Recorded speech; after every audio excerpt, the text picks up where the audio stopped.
Hello students, in this video we will study about adjusting entries. What are adjusting entries? What is the motive behind passing adjusting entry and kinds of adjusting entry? ये तीनों topic हम इस video में cover करेंगे। तो start करते हैं। Adjusting entry क्या होती है? Adjusting entries are those entries which are being passed to know the correct financial position of our business or which are passed at the end of financial year. ऐसी entry जो financial year के and में पास करके adjust करके पास की जाती है, और ऐसी एंट्री जिसे फाइनेंशियल पास करने से फाइनेंशियल पोजीशन की पिक्चर क्लियर है, एकदम ट्रू फाइनेंशियल पोजीशन निकल कर आए, तो ऐसी एंट्री को पास करना पड़ता है जिसको नाम दिया गया है एडजस्टिंग एंट्रीज। तो आई थिंक एडजस्टिंग एंट्री आपको समझ में आ गया होगा क्या है। ऐसी एंट्री जो हम पास कर रहे हैं जिससे मेरी फाइनेंशियल पोजीशन ट्रू शो हो, करेक्ट फाइनेंशियल पोजीशन पता चले। कौन सी एंट्री है वो चलिए देखते हैं, और क्या मोटिव है पास करने का ये एंट्री का वो भी देख लेते हैं। तो चलिए देखते हैं क्या लिखा है मैंने। Main purpose of adjusting entry is to confer with accrual concept. Main purpose क्या है एडजस्टिंग एंट्री करने का कि अक्रूवल कॉन्सेप्ट मेरा फॉलो हो। दो टाइप से हम अकाउंटिंग कर सकते हैं, अक्रूवल और कैश बेसिस, जो हमने प्रीवियस वीडियो में आपको पढ़ाया था। तो अभी हम सिर्फ यहाँ अक्रूवल कॉन्सेप्ट देख लेते हैं क्या है। Accrual concept states that transactions are recorded in the books of account irrespective of cash received or not.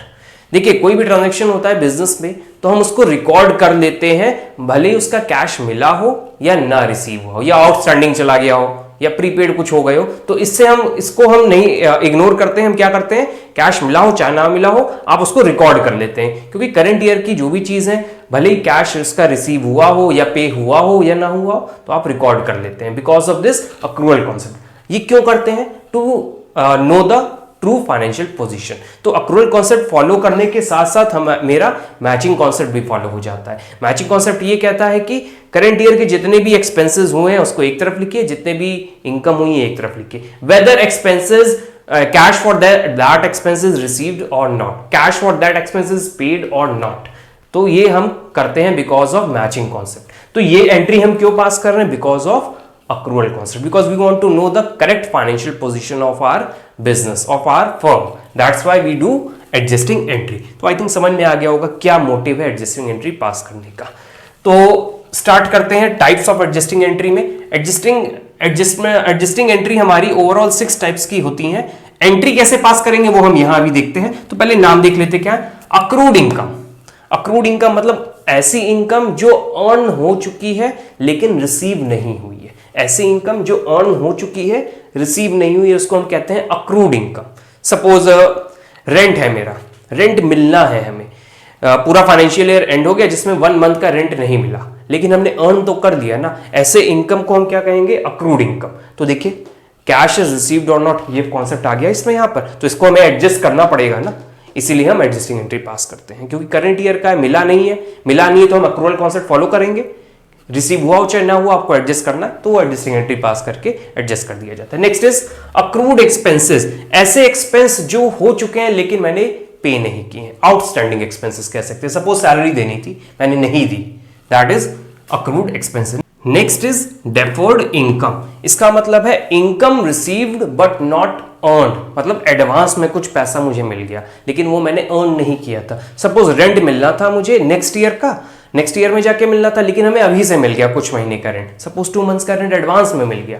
ऐसी इनकम को क्या कहा जाता है? Deferred income. वो करंट ईयर का तो नहीं है लेकिन कैश रिसीव हो गया, ये कॉन्सेप्ट आ गया यहाँ पर। रिसीव्ड और not, you have to adjust that entry. Current year का नहीं है, मैचिंग कॉन्सेप्ट के अकॉर्डिंग हमें हटाना पड़ेगा वहां से करंट ईयर से, क्योंकि वो नेक्स्ट ईयर का है। इस ईयर में अगर ऐड कर देंगे तो गलत हो जाएगा। That's why we are passing adjusting entry. तो डेफर्ड इनकम समझ में आ गया होगा, जो इनकम हमें एडवांस में मिल जाए। Next is prepaid expenses. ऐसे एक्सपेंसेस जो मैंने एडवांस में पे कर दिए, टेलीफोन चार्जेस एडवांस में मैंने पे कर दिया तो उसको भी एडजस्ट करना पड़ेगा। और इसके अलावा इन चारों के अलावा ये 2 भी होते हैं, इसकी भी हमें एडजस्टिंग एंट्री पास करनी होती है। Depreciation, decrease in the value of asset due to wear and tear, इसको हम डेप्रिसिएशन कहते हैं। इससे मेरी एसेट की वैल्यू डाउन होती है तो इसको भी हमें शो करना पड़ता है। इससे हमारी ट्रू पोजीशन पता चलती है कि मेरी ट्रू फाइनेंशियल पोजीशन क्या है, जो नेट प्रॉफिट आ रहा है वो करेक्ट है कि नहीं। ये अगर ये सब एडजस्ट कर देते हैं तो हमारा ट्रू प्रॉफिट आता है। डेप्रिसिएशन, डाउटफुल डेट्स जो हम बनाते हैं, provision for doubtful debts, bad debts जो हो जाते हैं, या कुछ अदर अलाउंसेस हम क्रिएट करते हैं, तो इन सब पे हमें एडजस्टिंग एंट्री पास करनी है। अब एंट्री कैसे पास होगी तो चलिए वो भी स्टार्ट करते हैं। Accrued income, accrued income first topic था, तो उसकी एंट्री यहां हमने कर ली है, तो उसको देखते हैं क्या है। अक्रूड इनकम को एक बार फिर से एक्सप्लेन कर देते हैं। ऐसी इनकम जो मैंने अर्न कर ली है लेकिन रिसीव नहीं हुई है, कमा ली है लेकिन रिसीव नहीं हुई है, तो उसको हम उसकी एंट्री क्या पास करेंगे, accrued income account debit to particular income. जो भी अक्रूड इनकम हुई होगी उसको डेबिट करना है अक्रूड इनकम के नाम से, और जो इनकम है जो हेड होगा उसको आपको क्रेडिट करना है। नहीं समझ में आया तो कोई बात नहीं, हम एक एग्जांपल लेते हैं। Commission of ₹500 is yet to be received.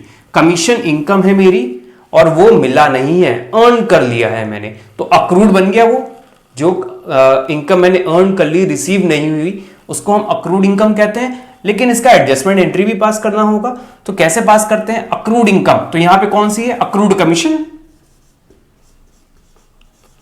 Accrued commission account debit,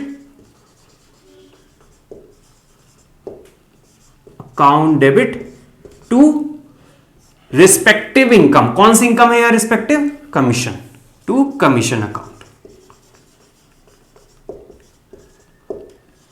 तो ये एंट्री आपको पास करनी होगी, adjustment entry. Narration I think आप लोग लिख सकते हैं, बहुत क्वेश्चंस लगा चुके हैं हम लोग। नेक्स्ट आते हैं अक्रूड एक्सपेंसेस। ऐसे एक्सपेंसेस जो हो चुके हैं लेकिन हमने पे नहीं किए, मतलब आउटस्टैंडिंग वाले। सैलरी देनी थी लेकिन मैंने दी नहीं, तो उसके लिए क्या एंट्री करनी है, चलिए देख लेते हैं कि एग्जाम्पल लेके अभी हम सीखेंगे। पहले एक एंट्री क्या होगी, particular expenses account debit to outstanding expenses. देखिए क्रेडिट क्यों किया गया, क्योंकि ये मेरी लायबिलिटी है। ये भी रूल आप इस तरह से भी याद रख सकते हैं, लायबिलिटी हमेशा क्रेडिट होती है, तो आपने क्रेडिट किया। ये मेरी एसेट है, मैंने कमा लिया लेकिन रिसीव नहीं हुई, तो एसेट है, बेनिफिट फ्यूचर में मिलना है, तो इस तरह भी आप याद रख सकते हैं। जो आपको इजी लगे उस तरह आप याद करिए। Expenses account debit to outstanding expenses, तो ये एंट्री हमारी अक्रूड एक्सपेंसेस की। तो चलिए एग्जांपल से और अच्छे से समझते हैं। Salary for ₹2000 is outstanding. Salary मुझे देनी है और आउटस्टैंडिंग चल रही है, अभी तक दी नहीं मैंने, टाइम निकल गया, दी नहीं मैंने, तो उसकी एंट्री क्या होगी, particular expenses, expense account debit to outstanding expense. तो यहां एंट्री क्या होगी, पर्टिकुलर एक्सपेंस कौन सा है मेरा, salary, salary account debit to salary outstanding. 2000 से एंट्री हो जाएगी, यहां 2000 से एंट्री हो जाएगी और नरेशन हो जाएगा। तो आई थिंक बहुत इजी था, आपको बस याद रखना है, या फिर हमने जो डेबिट क्रेडिट वाला रूल बताया लायबिलिटी और एसेट वाला, उस तरह भी आप याद रख सकते हैं। तो चलिए स्टार्ट करते हैं। हमारा थर्ड है डेफर्ड इनकम। तो डेफर्ड इनकम देखते हैं।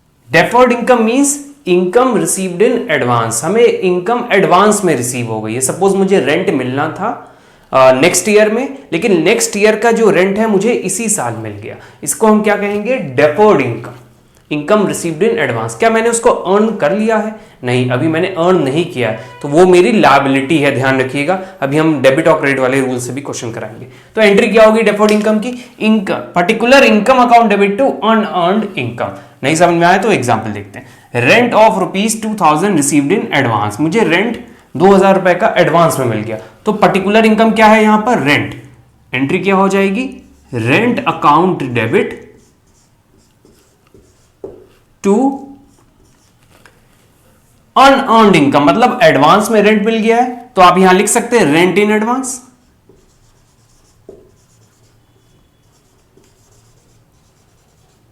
Account, so this is your entry for income received in advance. अच्छा, अभी हमने आपको बताया है कि रेंट एडवांस में अगर मिल जाए तो वो मेरी लायबिलिटी है, लायबिलिटी का बैलेंस हमेशा क्रेडिट होता है।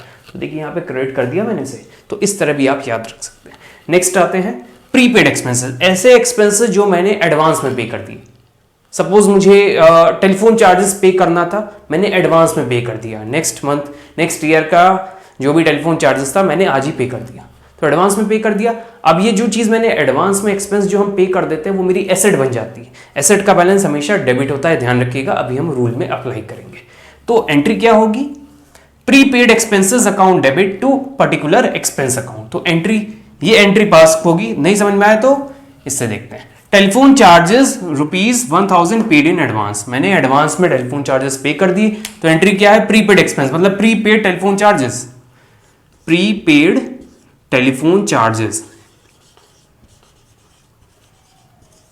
Account debit to particular expense. तो क्या है particular expense, telephone charges account. Narration. तो आई थिंक आपको समझ में आ गया होगा। अभी हमने आपको बताया एडवांस में कोई एक्सपेंस पे कर देते तो वो मेरी एसेट बन जाती है। एसेट का बैलेंस हमेशा डेबिट होता है। डेबिट हो गया, वेरी सिंपल। तो नेक्स्ट हम अपना स्टार्ट करते हैं, that is your depreciation. Depreciation means decrease in the value of asset due to wear and tear. इसका क्या मतलब है? सपोज मैंने फर्नीचर खरीदा अपने बिजनेस में, तो बिजनेस में फर्नीचर यूज हो रहा है बार बार, मशीन खरीदी, मशीन यूज हो रही है, यूज होने की वजह से उसकी वैल्यू, मार्केट वैल्यू डाउन होती है, उसकी वैल्यू गिरती है। गिरने से हमें अपने अकाउंट्स में उस वैल्यू को गिराना होगा, एंट्री पास करके उसकी वैल्यू को डाउन करना होगा जो भी एसेट होगी। तो उसके लिए हम एक एडजस्टिंग एंट्री पास करते हैं जिसका नाम होता है डेप्रिसिएशन। तो कोई भी एसेट की वैल्यू को हमें डाउन करना होगा, उसके लिए एक एंट्री पास करनी होगी। तो एंट्री क्या पास करनी होगी? एसेट हमेशा डेबिट होती है, हमने आपको बताया था। एसेट की वैल्यू अब हमें क्या करनी है? गिरानी है, मतलब डाउन करनी है वैल्यू। तो क्रेडिट कर दें, तो देखिए क्रेडिट कर दिया। और किस वजह से क्रेडिट करें? That reason is your depreciation. Simple entry, depreciation account debit to asset. कोई भी एसेट हो, सब पे यही एंट्री आपको पास करनी है। तो हमने दो एग्जांपल ले रखे, बिल्डिंग पे लिया है और फर्नीचर। तो चलिए देखते हैं क्या है ये। Charge depreciation on building 50 lakh at the rate of 10%, furniture 1 lakh at the rate of 5%। दोनों पे डेप्रिसिएशन चार्ज करना है और एक एंट्री पास करनी है। तो एंट्री हम पास कर लेते हैं, चलिए देखते हैं क्या एंट्री यहां पास कर ले रहे हैं हम।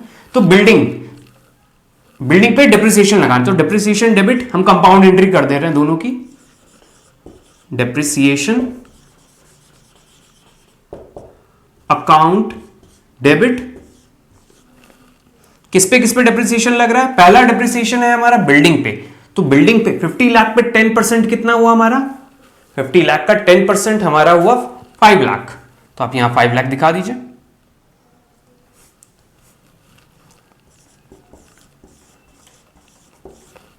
और किस पे लगा रहे हैं? To asset. एसेट का क्या नाम है? बिल्डिंग। To building account. तो ये पहली एंट्री हो गई हमारी। अब दूसरा किस पे हमें चार्ज करना है डेप्रिसिएशन? फर्नीचर पे। तो फर्नीचर पे एंट्री कर दीजिए, डेप्रिसिएशन अकाउंट डेबिट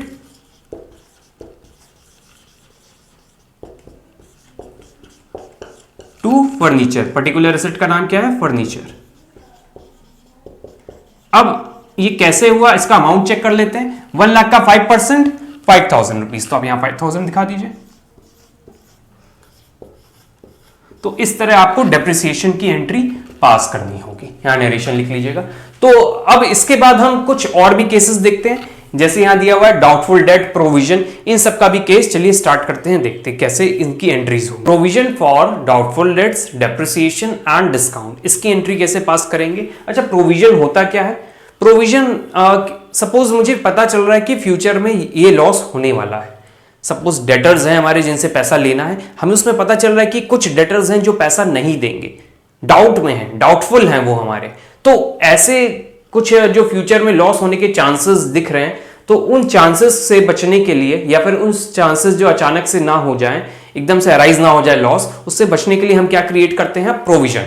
तो उस प्रोविजन को क्रिएट करने के लिए आपको एक एंट्री पास करनी पड़ती है। वो एंट्री क्या होती है वो हम देखते हैं। तो प्रोविजन किस पे बन सकता है?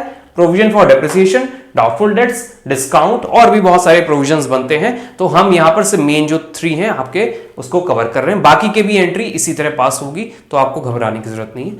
तो स्टार्ट करते हैं। Provision for depreciation, doubtful debts and discount. Entry क्या पास होगी? जब भी हम प्रोविजन क्रिएट करते हैं तो प्रॉफिट एंड लॉस अकाउंट से क्रिएट करते हैं। तो प्रॉफिट एंड लॉस अकाउंट से हम डेबिट करेंगे, क्योंकि ये मेरा एक तरह से एक्सपेंस है, खर्चा है ये मेरा।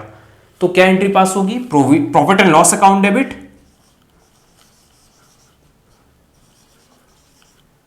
जितने भी प्रोविजन है आप उसको क्रेडिट करते जाइए। Profit and loss account debit to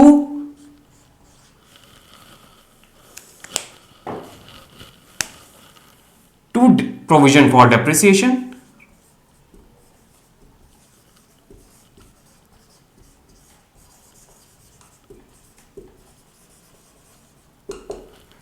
to provision for doubtful debts. Next is your 2 provision for discount.